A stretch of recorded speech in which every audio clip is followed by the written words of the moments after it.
Hi, my name is Amani. I was born and raised in China, and I lived there for 31 years. I have been living in the USA for about 12 years since 2009.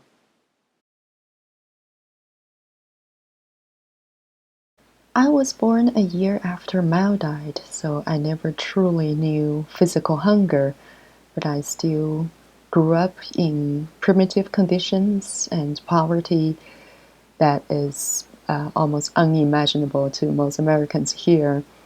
Let's just say I had never seen a flushing toilet until I was 12, and I had never used a shower until I was 20. And food was scarce and precious. I remember when I was a child, if I dropped one grain of rice at dinner time, my father would scold me and tell me to pick it up and eat it. So we were trained as children to never waste food. I grew up in the 80s, so it was a relatively more open time because Chairman Mao had already died and the Chinese Cultural Revolution had officially ended, and China started to open up and adopt free market economy. But still, I grew up believing all the brainwashing and indoctrination that we received in schools, where all the history textbooks told us that the Chinese Communist Party saved all Chinese people from the evils of intruders, invaders, colonizers, corrupt capitalists, etc., etc., and gave us a new country, gave us a new life, and our socialist system is the most advanced system in human history, and we lived in the best country in the world under the glorious leadership of the Chinese Communist Party. And obviously, I believed all that because we did not have any alternative source of information. So in the 90s, I went to Beijing for college and I graduated as a top student. And I was admitted into a top multilingual radio station subordinate to the Chinese central government's propaganda ministry. I was very proud of myself. I was ready to dedicate my energy and time to serve my motherland's broadcast needs. And I thought my dream of becoming a journalist and a radio show host had come true. But very soon I became disillusioned because in the first year they put me on the news team. And I thought I would be going out, talking to people, observing um, the the society and reporting news. But it turned out there was none of that. The news reports were already written for us. The radio station had a computer terminal connected to Xinhua News Agency, which is China's largest state-run propaganda outlet. And we got most of our news reports from them and some other news reports from the radio station's news center, where trained journalists would produce some other news reports for us to simply translate and broadcast abroad. So a 30-minute news program every day would consist of three parts. Every day it was the same pattern. The first part would be good news about China and showing how the leaders of the country were all busy working for the people, having conferences, discussing the future of the nation, making policies, or other major good news like huge steel production growth in the north or massive crop harvest in the south, and showing people as happy and grateful to the party, and telling how their life has been improved because of the Communist Party's policies. So that would be the longest part every day. The first part would be from 15 to 20 minutes, and the second part would be regional news in the Middle East, since I worked for the Arabic department of the radio station. Usually this would be about some Arab nations leaders expressing their appreciation for China's friendship and meeting with Chinese leaders and talking about building a bridge between the two cultures, etc., etc. And the third part would be about 5 minutes, would be world news. So this part was all bad news about the rest of the world, especially the Western world.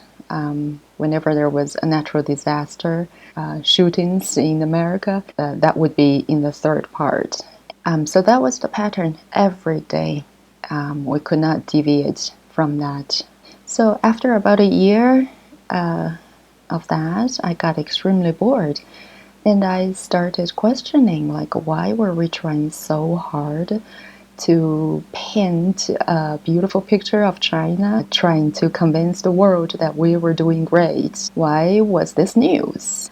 So I complained to my supervisor, and she literally said to me, we are the tongue and throat of the party. That in Chinese, literally, that means mouthpiece. So we were the mouthpiece of the party. We were not the brain of the party. We were not allowed to think for ourselves. The party is the brain of the nation. So the party's job is to think for the nation. And our job was to say what the party wanted us to say in a better way, making it more appealing to the public. So basically, she told me to shut my mouth and do my job.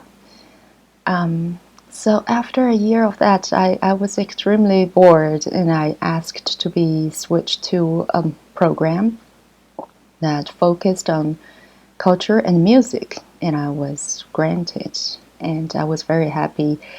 I loved culture and music, and this was a big program that was about 15 minutes long every day, and I just poured my heart and mind into it, making it more interesting, more entertaining, and I spent extra hours in the studio recording every day and finding materials to make it more fun and more personable to the audience. And I did a really good job. Just in a few months, the number of listeners like doubled, and I started to have fans writing mail to me, expressing their admiration. I even had a fan who walked all the way to the radio station to meet with me and to tell me that my show every day was the happy hour of her daily life. So about a year after that, one day my supervisor pulled me over and said, "You've been doing a great job with this show. Our listeners love you. Our audience love your show. Everybody thinks you've made this show what it is. We're going to have to cut your payment down by a third." I was shocked, and I didn't understand. I was like, why? Did I do something wrong? Am I to be punished? And she said, no, you didn't do anything wrong. You're doing a great job. But your show is paid more than the old comrades' shows. So that is not fair. Your show should be paid the same as everybody else's shows. And I said, my show was 50 minutes long. The old comrades' shows were all about 10 minutes long. Why shouldn't I be paid more?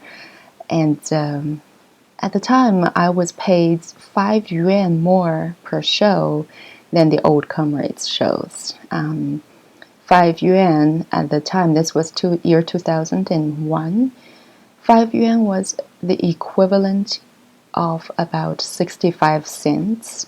But I got very angry. I yelled and I said, I don't believe this is fair. My show is 5 times longer than theirs. I worked much harder than them. I spent so many extra hours in the studio making this show. I don't see how I should be punished by having my pay cut down. And she said, I did not realize you were so selfish. How can you be so selfish? You young people have lost the spirit of sacrifice. Yes, your show is longer, but our old comrades have dedicated their lives to this department. Don't they deserve more? And they have never complained about their payment for all these years. And I was speechless. I was angry, but I couldn't find any words to disagree with her. She threw out a lot of words that were meaningless, at least that were completely irrelevant to the situation, but I couldn't find any argument to disagree because what she said was exactly what we grew up being indoctrinated with, that we must not be selfish. Even if I had done a better job than everyone else, I should not expect more reward. Otherwise, and everyone should be the same. Everyone should be equal. So after that, there was nothing I could do about it. So they cut my payment down by a third. So I was devastated after that, and I became depressed. And I realized I need to, I don't want to work here anymore. I still love the show, but I started slacking off, repeating shows. I didn't care so much about the quality of it anymore because all my enthusiasm was gone. I was punished for doing a good job in reality, no, regardless of what my supervisor said. So I tried to look for other jobs. I had a 6-year contract with the radio station. The contract was called service agreement. That means I had to serve 6 years. And if I wanted to quit, I would have to pay the radio station 10,000 yuan per year for every year that I didn't serve. So by then, I had already served 2 years. So if I wanted to quit, I'd have to pay them 40,000 yuan, which I just simply did not have. My salary at the time was a little bit more than 1,000 yuan a month. So I couldn't just quit, and I looked for other jobs. I went on a few interviews, and the people who interviewed me just reminded me of my supervisor with their same or similar attitudes. So after a while, I kind of just gave up, and I realized maybe I need to leave the country. Maybe I need to leave China altogether, because this is not a country that would encourage personal growth and development. You are part of a group, therefore you must be the same as everyone else in the group. You are not allowed to excel as a person or an individual. So I took an IELTS exam and I scored really high. And with that, I applied for some schools in England and was admitted into about 5 of them. So I became hopeful. I thought this would be my way out. So after that, I went to apply for a passport, and I was denied because I did not get approval from my work organization. So after that, of course, my dreams and hopes of going abroad to study was crushed once again.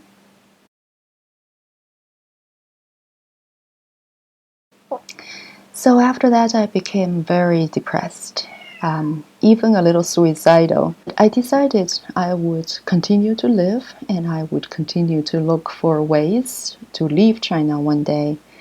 And if by the time I turned 40 and I was still stuck in China with no hope of escaping, then I would just take the ultimate way out and take my own life. And strangely, after I had made up my mind like that, I became lighter of heart and less depressed. And I became more active. I started to make friends, most of them Westerners. I started to watch a lot of Hollywood movies through which I learned English. And I started to read some English books. And I talked to my Western friends about their countries and about their lives. And I was always overwhelmed by how different their lives actually were than my own. So a German friend gave me a book, an English book, that was called 1984. That was the first time I had ever heard of this book and read this book, and it just sent a chill down my spine because it was exactly what China had been through under Mao, and to a lesser degree, it was exactly what I was experiencing in today's China's central government's propaganda sector. So I was determined I had to leave one day.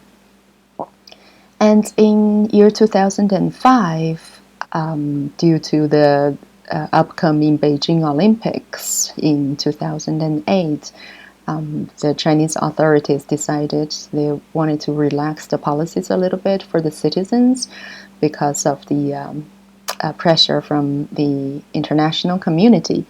So I took that chance and applied for a passport again, and this time I got granted. So that was year 2005. I had finally gotten my own private passport for traveling.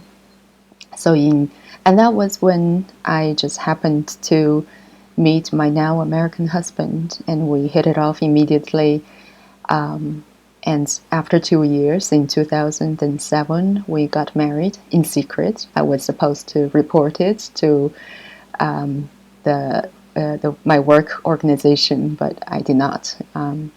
So we got married in secret, and then I managed to finally resign from the radio station after 8 years of service. So I had fulfilled my service terms. I didn't have to pay a penalty to them.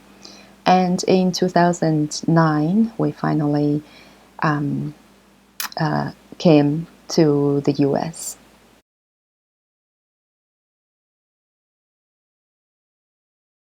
What I love about America is freedom, freedom, freedom.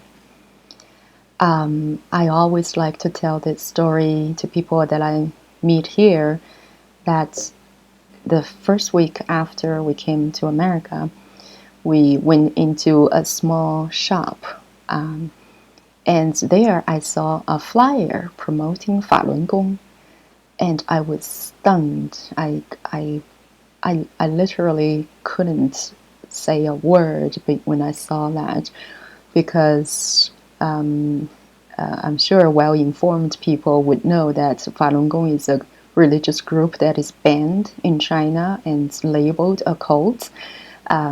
And ordinary people don't even dare to say this word out loud. They would, if it had to be mentioned, they would just whisper to each other or just mouth that word. Back in China, I had never dared to say that word out loud. So when I saw that flyer promoting Falun Gong, I was blown away. For the first time in my life, I realized I could say this word out loud and not having to be afraid. But of course, I was still afraid. When I said that word, I was literally trembling because I had just left China. I was still living in that mindset of saying the wrong things could get you into trouble. And of course, after that, I started to search for information that is all still probably still forbidden now inside China on the internet. And I learned so much about China's history since 1949 after the Communist Party took over, and I learned how their policies led to the death of tens of millions of people, which was never taught to us in school. And I learned about Tiananmen Square massacre, which is, of course, a forbidden topic in China. I cried for months. The first 6 months of being in America was a very emotional journey. I suddenly had access to all this information that I never even thought of having before, and realized my entire life was a lie back in China, and my whole world collapsed. I was devastated, but after that, my eyes were opened. It felt like I had shed a layer of skin and I became a new person, because I lived so many years in lies, and now the truth has set me free, and it was a very liberating experience. So, what I love about America is just freedom's free flow of information, freedom of mind, and the freedom to speak my mind. Because back in China, I didn't really feel like a human being. I felt like a parrot or a mule. Like a parrot, because I was only allowed to repeat whatever the party told me to say. And I felt like a mule because I was only allowed to keep my head down and work hard with no fair pay and not even allowed to complain. But now, for the first time, I can have a mind of my own and decide for myself what I want to believe. And I had the freedom to speak my mind. For the first time in my life, I truly felt like a human being.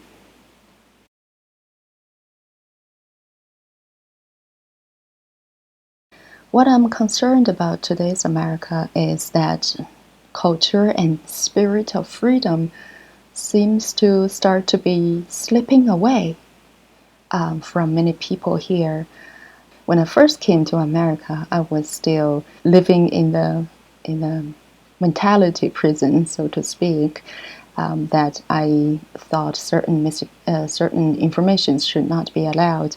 It was Americans who taught me that all information is power, and people should have the right to decide, to have access to all information and decide for themselves what to believe and what not to believe.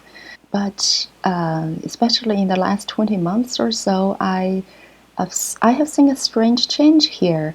I've been told more than once by Americans that freedom of speech does not include misinformation or harmful information. And I was really shocked to hear that, because that's what we would hear in China all the time. But who decides what's misinformation and harmful to whom? I did not expect people here to give up that right or freedom to decide for themselves. Instead, they would let other organizations or groups decide for them. So that was very concerning for me. And big tech censorship is everywhere. I've heard people say that's not censorship. Censorship is only imposed by the government. If it's a private organization monitoring contents, it's their right, so I'm not worried. Well, it worries me because history has told us more than this. When the Chinese Communist Party was founded in 1921, it was a private organization. When it founded Xinhua News Agency, today's China's biggest state-run propaganda media outlet, It was in 1931. It was a private media outlet. And guess what happened? They took their time. They spent 2 decades, more than 2 decades, spreading propaganda, promoting communism, indoctrinating young people, creating hate and division, silencing opposition, demonizing their opponents.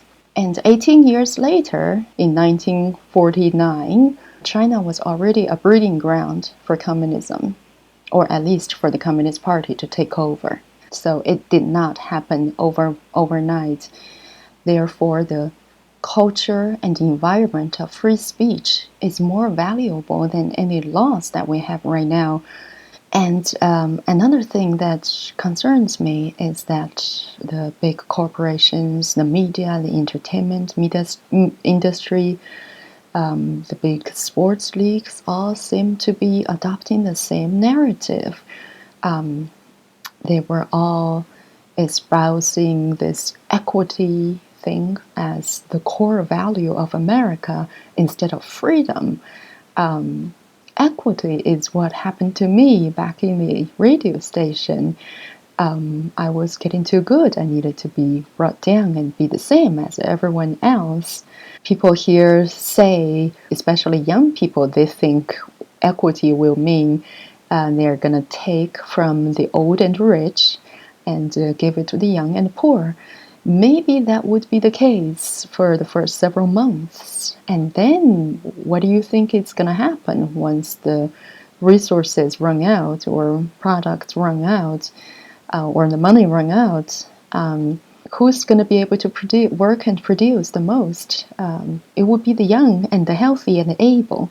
So they're just going to take from them and give it to those who are entitled to it simply because they're a party member or simply because they're old or unable. And another thing that worries me is that people, especially in the last 20 months or so, people who disagree are often vilified and demonized and labeled and shunned by their communities and lose their jobs. That is a very dangerous trend because that will create and drive more hate and division among the people. So that is just what the Chinese Communist Party or any Communist Party love to see, because when the people are pitted against each other, when the people are fighting each other, that's when they would swoop in and take all control. So last but not least, I want to quote Mr. Liu Xiaobo, the famous Chinese dissident and Nobel Peace Prize laureate in 2010. This is taken from a speech that he made in 2009. Hatred can rot away at a person's intelligence and conscience. Enemy mentality will poison the spirit of a nation, incite cruel mortal struggles, destroy a society's tolerance and humanity, and hinder a nation's progress toward freedom and democracy. Merely for publishing different political views and taking part in a peaceful democracy movement, a teacher lost his lectern, a writer lost his right to publish, and a public intellectual lost the opportunity to give talks publicly. Freedom of expression is the foundation of human rights, the source of humanity, and the mother of truth. To strangle freedom of speech is to trample on human rights, stifle humanity, and suppress truth. Thank you for having me here, and I'm honored to join Lily to tell our stories as immigrants, and let us all speak out, speak our minds, speak our truth, and join forces together to defend our precious freedom here and keep America free. Thank you.